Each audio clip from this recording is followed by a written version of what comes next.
Hello everyone and welcome back to my channel. Today we're going to talk about Bobi Wine and his brand of populism. Former pop star turned politician, Bobi Wine, has fired up millions of younger voters with a call for political revolution. This is the day when we take the first major step into a new Uganda. Okay. Yeah, You think that could happen? that will happen. Yeah, doesn't matter how long it takes, doesn't matter how much stress we have to go through. We know we are going to be free. Oppressed people cannot be oppressed forever. Bobi Wine was elected as a member of parliament in 2017. It was his first time running and he was forced to run as an independent. But he easily won in the East constituency within Kampala. Bobi got 78% of the vote. Since then he has proved himself to be a skilled politician. People are not just following me. People are following an idea. I'm just one of the millions and millions of Ugandans that want better. Today, he dons the revolutionary beret, hoping to turn his social message into a political movement that can take power. During his time in the parliament, he was a leading voice against the removal of age limits from the constitution.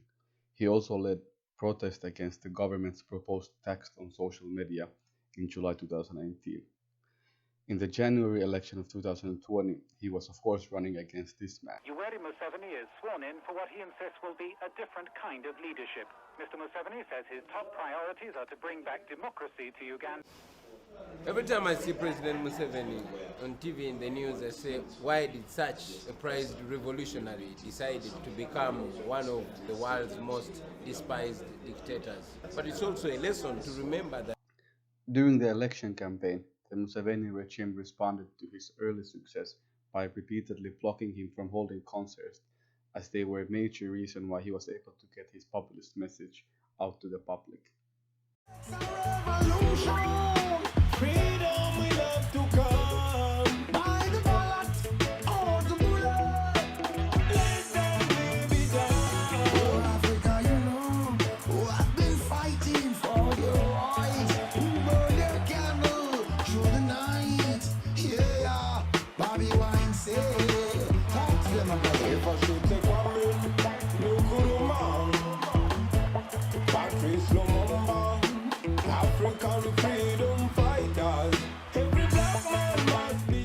I think his campaign songs are very good if you want to get to know his political positions, but you can also hear from them the idea of diversity that constantly keeps up, and he also references earlier African leaders and other revolutionaries like Malcolm X.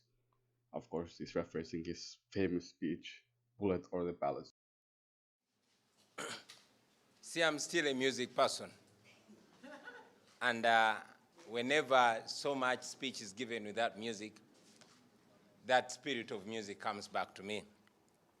And because the idea today is the United Forces of Change, I would like to musicize it, if that word exists, for a bit, and say, United Forces of Change, the only way we will get a liberation.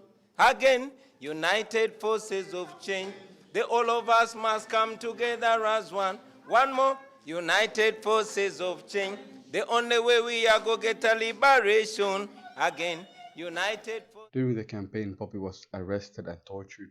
His driver was shot and his bodyguard was reportedly run over by military police. Where you are seated right now, there were tents of soldiers. They jumped over the fence and took over our compound. They could not allow my wife to access our garden. They beat up our security guards and terrorized everybody that we stay with. The reason why his type of populism has been so successful is because of Uganda's changing demographics. The country has one of the world's youngest population, and the median age is only 16 years old. And 77% of the country's population is under the age of 30. Now, to put this into perspective, Museveni has been ruling over 33 years, so this means that more than 77% of the population weren't even alive when he took power. Okay, what's going to make just change? Change. We need change. Enough is enough. Bobi Wine has skillfully appealed to these demographics. He has done so by framing his populism in generational terms.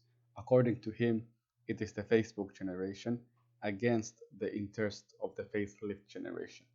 He also made the election about class. He titled himself Uganda's ghetto president. He talked about the youth unemployment in Uganda, so because of this, frustrated young people can easily identify with him.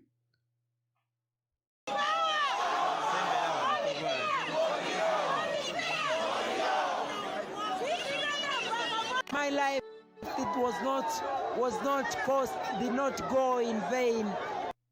Wine has outlined 5 key goals he wants his government to achieve. He wants to establish law and order and respect for human rights. He promised improvement to the health sector, education system, and agriculture sector. And he said that land ownership should return to the people. He also wants to unite Uganda's ethnically diverse society. So his brand of populism is not about hating any group, xenophobia, tribalism, racism, or any hatred toward others. He actually campaigns to unify the diverse population. It's not also against other countries or foreign powers or about colonialism.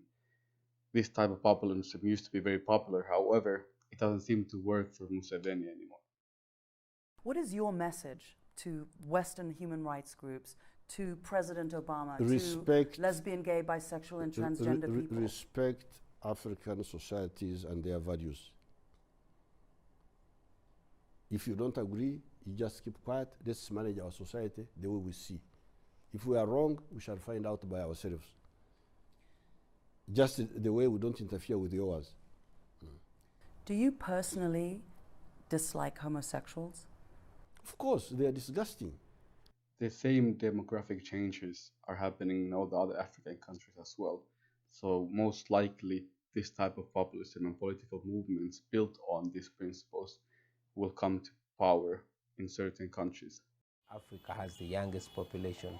It's a big resource for us that, if well maximized, we can turn around the destiny of Africa.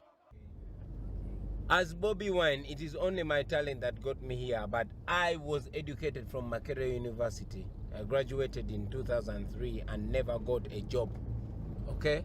I only resorted to my talent singing on the street and singing on the roadside to get paid. I only broke through and became popular.